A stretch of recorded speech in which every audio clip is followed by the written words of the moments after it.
There will be an outburst of singing, followed by a procession of boisterous men into the erstwhile orderly enclave of ladies, whereupon I will march up to Marcy and cover her face with a veil.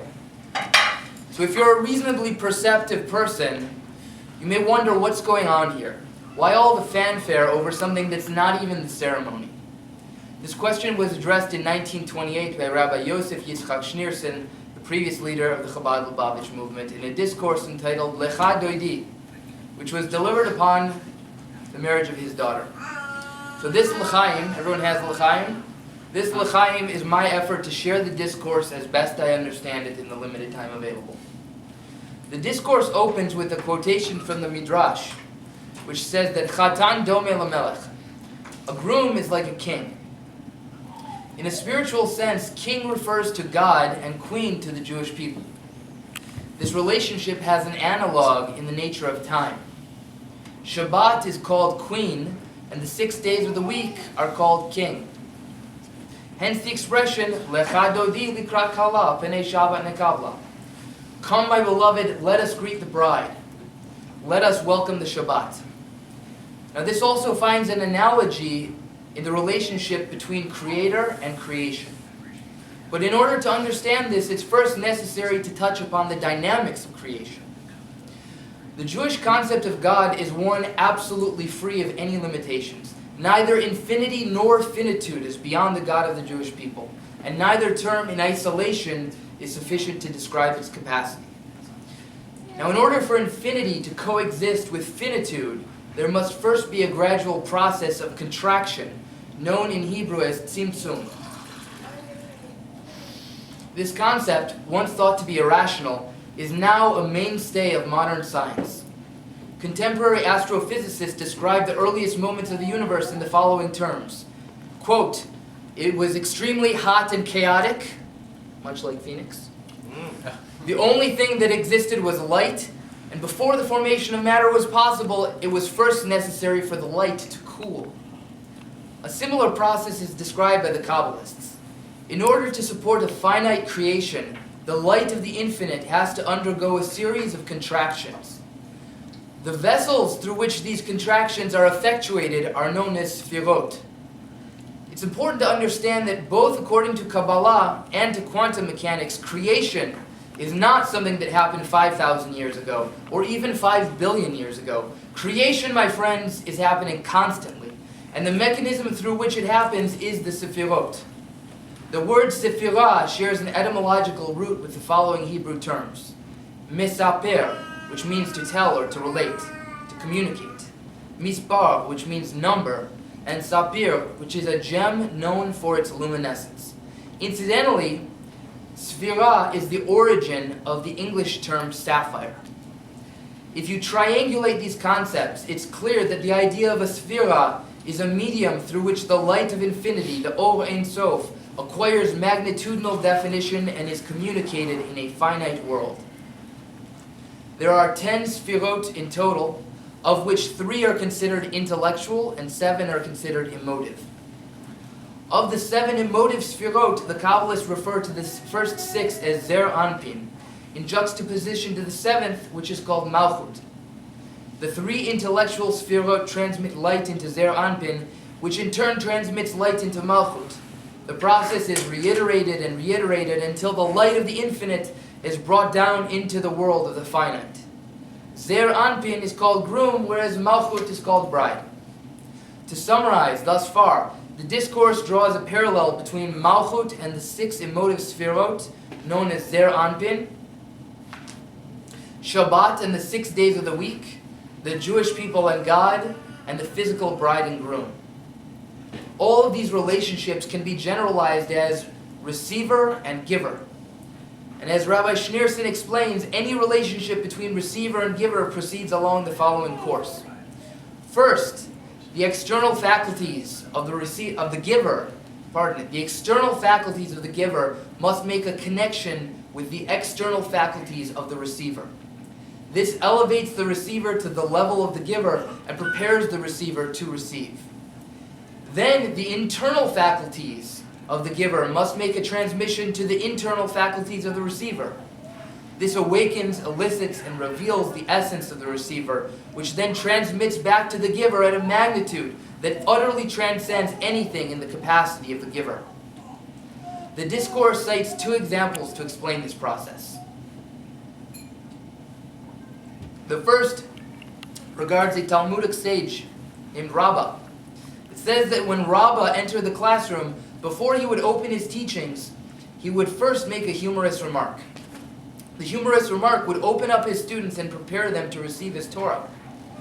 The humorous remark was the external connection, which paved the way for the students to internalize his teachings. Another Talmudic sage, Rav Chanina, famously said, quote, "I have learned much from my teachers. I have learned more from my friends than from my teachers, but from my students, I have learned more than from all others." The second example is in regards to a father who wishes to play with his young child. Before the father can play with his child, he must first lower his arms to pick the child up. Only when the child has been elevated to the level of the father can they begin to play. Picking the child up is the external connection, whereas playing with the child is the internal connection. And anyone who has ever held a small child, Seth, I'm looking at you.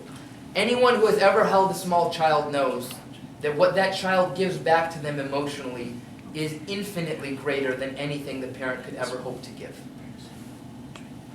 In 1954, the Lubavitcher Rebbe elaborated on this discourse, explaining that Rabbi Schneerson's purpose in relating these two examples was not merely to describe the sequence of connections, but also the magnitude. At first glance, it may seem as though the external connection is not as important as the internal connection, since the external connection merely paves the way for the internal connection to occur. In fact, explains the Rebbe, the external connection is actually of a higher quality than the internal connection, for the external connection transcends the capacity of the receiver to receive, whereas the internal connection is internalized by the capacity of the receiver. Similarly, there is an initial perception that the receiver must be of some sort of lower status than the giver. In reality, however, the receiver stems from a much higher source, for there is a general principle that the higher the source, the lower the descent.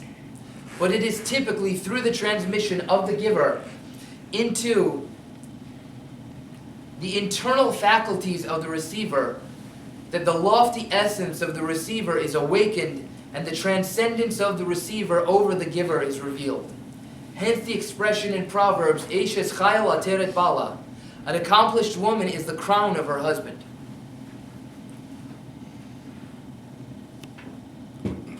We do not liken the accomplished woman to the dress socks, the belt, or the necktie of the husband. Rather, we liken her to the crown, which is placed above his head immediately over the seat of the intellect. And so too in every relationship between giver and receiver. After the giver gives to the receiver gives back to the giver in a manner that utterly transcends anything that the giver could have given. This, then, is the meaning of Lecha Dodi likrat kala p'nei Shabbat nekavla. Come, my beloved, let us greet the bride. Let us welcome the Shabbat. It is a request by the souls of the Jewish people that there be a transmission from Zer Anpin into Malchut. This transmission begins with Lecha Dodi likrat kala. Come, my beloved, to greet the bride, which is an external connection that paves the way for Pnei Shabbat Nekavla. Let us welcome the Shabbat, which is an internal connection. The word Pnei comes from the same root as Pnimiyut, which means internal. When the transmission is received by the internal faculties of the receiver, her essence is elicited, resulting in a profound transmission back to the giver. Hence, let us welcome the Shabbat, in the plural, meaning that the 6 emotive sfirot, the 6 days of the week, and the 600,000 souls of the Jewish people, the 6 emotive sfirot, the 6 days of the week, and God himself switch from the modality of giving to the modality of receiving. Bringing all of this back to the case of the physical bride and groom, we are about to lead a procession into the women's side, where I will place a veil on Marcy. This act is the external connection, which paves the way for our internal connection at the chuppah.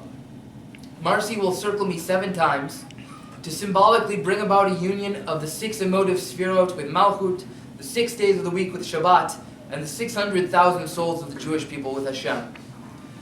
As Marcy's essence is elicited, awakened, and revealed, she will become forever the crown of my life, and a conduit for blessings that utterly transcend anything in my individual capacity to give.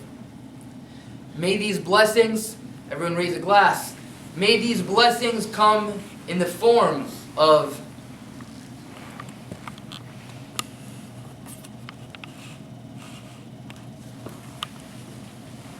he left. Seth here? We lost Seth.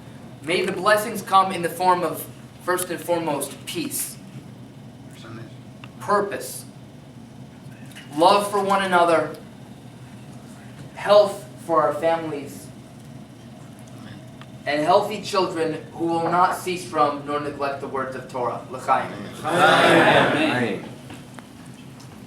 Amen.